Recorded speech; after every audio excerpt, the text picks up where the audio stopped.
নমস্কার বন্ধুরা, আর্ট ক্লাসরুমে তোমাদের সাথে স্বাগতম। আশা করি তোমরা সবাই ভালো আছো। আজ খুব সুন্দর একটি গ্রাম্য দৃশ্য নিয়ে চলে এসেছি। আজ প্রথমে দেখে নাও, প্রথমে একটি গাছ করে নিচ্ছি। খুব সুন্দরভাবে একটি গাছ করে নেব।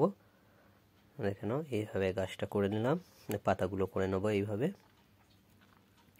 খুব সহজভাবে। আর আমি এটা পুরোটাই ড্রয়িংটা স্কেচ পেন দিয়ে করেছি, আর তোমরা পারলে কালার করে নিতে পারো, তোমাদের পছন্দ কালার যেটা শিখেছো বা শিখছো যারা নতুন, তাদের জন্য খুব সুন্দর একটি ড্রয়িং, গ্রাম্য একদম খুবই সুন্দর একটি ড্রয়িং। দেখে নাও, একটা এখানে ঘর করে নিচ্ছি।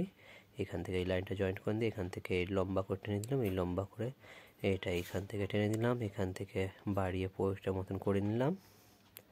এবার এইখানটায় দেখে নাও রাস্তা করে নিচ্ছে, এই দিক দিয়ে রাস্তা চলে গেল একের দিকে, এখান থেকে ঘর চলে গেল রাস্তা, আর রাস্তাটা চলে গেছে ঘরের পিছন দিক দিয়ে। এখানটায় গেট করে নিলাম, দু সাইডে দুটো জানলা।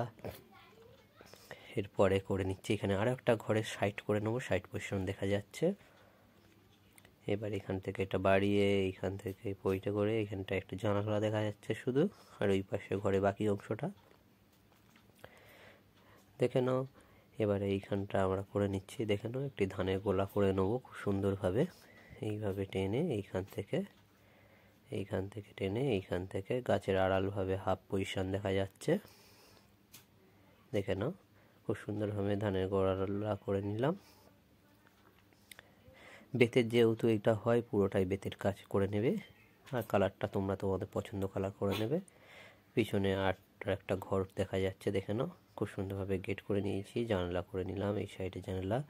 দিগন্ত রেখাটা করে নিচ্ছি, দেখে নাও এই সাইড থেকে দিগন্ত রেখা, দেখে নাও দিগন্ত রেখাটা আমরা পিছন দিকে করে নিলাম, এদিকে দিগন্ত রেখাটা করে নিয়েছি। এবার রাস্তার যে দেখে নাও পাটটা করে নেবো, এটা উঁচু রাস্তা, নিচু মতন সেইভাবে বোঝানোর চেষ্টা করে দিয়েছি খুব সুন্দরভাবে। এবারে ঘাস করে নিচ্ছি, দেখে নাও রাস্তার আশপাশে ঘাস হয়েছে কি সুন্দরভাবে।